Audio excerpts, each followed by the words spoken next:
doing? Nascarvern here. Well, my first night on the couch and my first day with a backache. I tell you, I can sit in a cab for 16, 20 hours straight sometimes, and I have no back problem whatsoever. One night on this cheap polyurethane infested couch does my back something horrible. So yeah, the girls had a good night's sleep. I was up. I got up like 5:30, had my coffee and toast, and they're up. They just slept in till like 9:30, and they're like, they get out of there, and where's my breakfast? Where? I said, women, I'm not getting you nothing. You want a breakfast, you make it yourself. I had my breakfast 4 hours ago. What are you doing in there anyway? We're married. This is not acceptable. And they're like laughing, and they're like looking at each other and giggling and stuff. And so they made this huge breakfast. I don't know, it was all kind of like, it was like French toast made with an entire loaf of Wonder Bread, and they just completely submerged it all in this Eggo batter, and they poured it in this thing. It was incredible how much they ate and how much they made. And what was even more incredible, they didn't eat everything. They actually got full. They made so much. But then it's like time to go shopping, because in one day they pretty much ate me out of house and home. So now it's time to go shopping. Patty says, let's take Candy's truck. So Candy has this old Ford pickup, so it's like a bench seat up front. I figure, alright, I'll tag along. And so Candy's driving, and I'm in the middle, and Patty is next to me. So I'm like, sandwiched in there, feeling like, a little boy. And I'm not even driving. Candy is a horrible driver. You could tell her whole life story if you would just examine all the dents and scratches in that truck.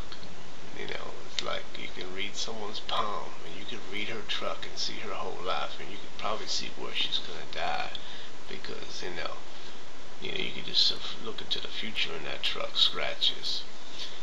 So we're driving down there, and they're trying to play footsie over me, and that hurt me to get their calves on my calf. And I'm like, no, stop this, do it later.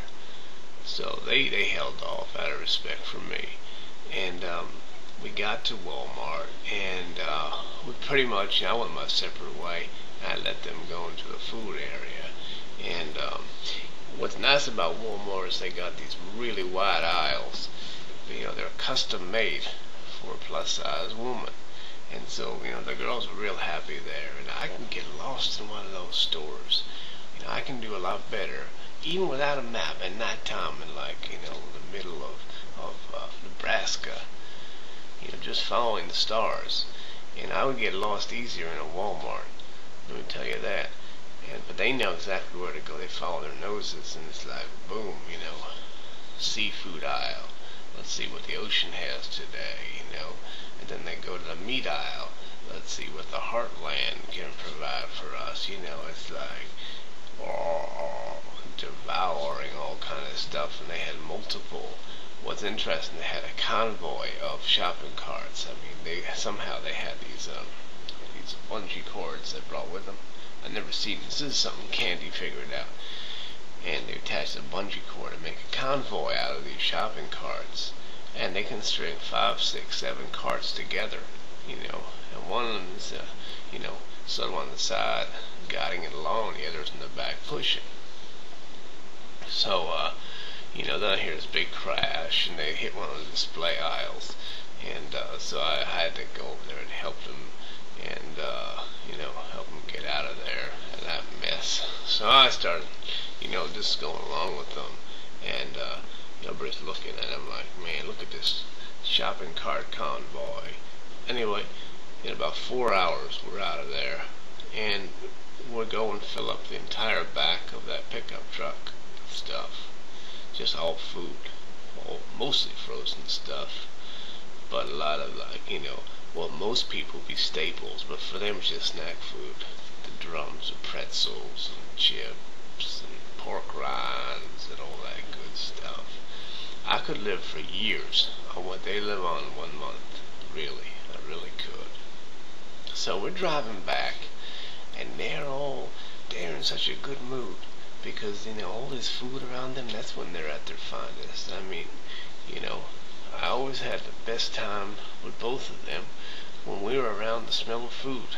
And they had a whole barrel of one of those pre-pop popcorns open in the front seat. They were, it's on my lap, and they were just, they were digging into it and laughing and giggling. It was kind of fun. But, the thing about Candy, she don't pay attention when she's eating. She is looking at, at the source of the food. She's like has that hunter instinct. And, so she went right through a red light. And there happened to be another vehicle, that side-swapped us pretty hard. Now, none of us had the seat belts on because this truck was old and didn't have seat belts, and it's considered an antique, so don't need no inspection. So she hasn't got inspected, and it's a complete it's not roadworthy for nothing. It gets side-swapped by this like little hybrid Honda, right into the door, and it hits on Patty's side. Well, it was, a couple times ago I talked about the human airbag that is Patty, and this, amazingly, she was a human airbag. She saved my life. And not just her, but Candy. Because I ricocheted off Patty and right into Candy's side.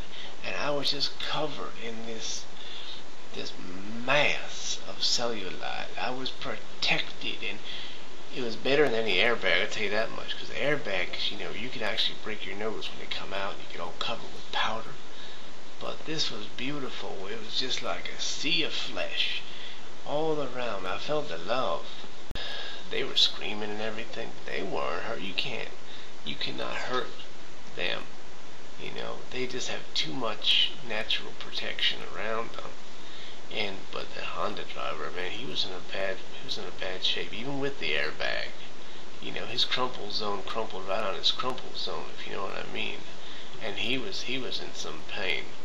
So we're out, and they're yelling at him, but we all knew it was Candy's fault going through that red light, but you still gotta blame the other guy because he can take you to court and all that. So they were saying, what are you doing, man? And I was like, yeah, you can't go, you going hitting us like that? Look at this damage, on my neck and all that. We had to call the tow truck, and a buddy of mine has one, so it didn't cost nothing. He brought us home, and fortunately all the stuff in the back was intact and safe.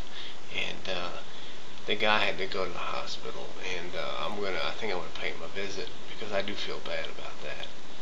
And I'll bring him something to eat. And so that's how it is. We got back home, and they were all bitching and all that, and we were like, should we try to sue him? And then we're like, we can't sue him because it was Candy went through the red light, so there was a little bit of a back and forth about that. But at least we restocked the fridge and the freezers and the cupboards, and that'll hold us off for another few days. So I'm real happy with them right now. They saved my life. They really did. They showed their love like that. So I can put a lot of the other stuff behind me now, and I'm just gonna try to get along. Try to turn my cheek and be a good Christian and see if I can get along with these two wives in one house. This is NascarVern, and I'm wishing you a very pleasant evening. We'll see you again real soon. NascarVern out. Take care.